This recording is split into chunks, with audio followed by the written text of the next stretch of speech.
श्री परमात्मने नमः। अथ अष्टमोऽध्यायः। 8வது சாப்டரில் முதல் ஸ்லோகம். अर्जुन उवाच किं तद् ब्रह्म किमध्यात्मं किं कर्म पुरुषोत्तम अधिभूतं च किं प्रोक्तम् अधिदैवं किमुच्यते. இப்போ இதுக்குள்ள அர்த்தத்தை பார்க்கலாம்.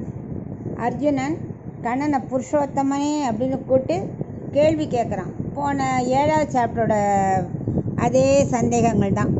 இந்த கைவல்யாத்தியெல்லாம் தெரிஞ்சுக்க வேண்டியது எது, கடைபிடிக்க வேண்டியது எது அப்படின்னு கேட்குறான்.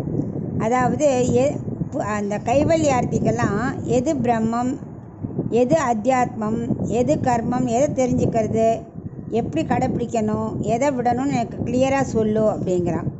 அப்புறம் அது மட்டும் அதே மாதிரி ஐஸ்வர்யார்த்திக்கு எது அதிபூதம், எது தெய்வம், அது எப்படி சொல்லப்பட்டிருக்கு, அவள் என்ன தெரிஞ்சுக்கணும், எதை கடைப்பிடிக்கணும், எதை விடணும் அப்படின்னு முதல் கேள்வி கேட்குறான்.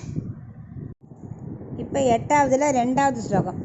அதி யஜ்ஞ கதம் கோத்ர தேஹேஸ்மின் மதுசூதன பிரயாண காலே ச கதம் ஞேயோசி நியதாத்மபிஹி.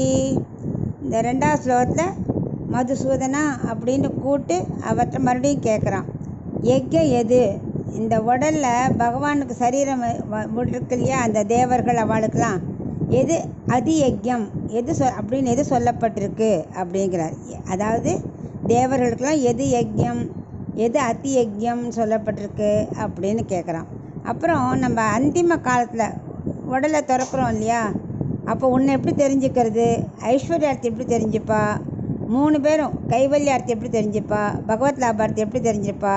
ஏன்னா மனத்தை அடக்கி தான் உன்னை எப்போவுமே ப்ரே பண்ணின்னு இருக்கோம்.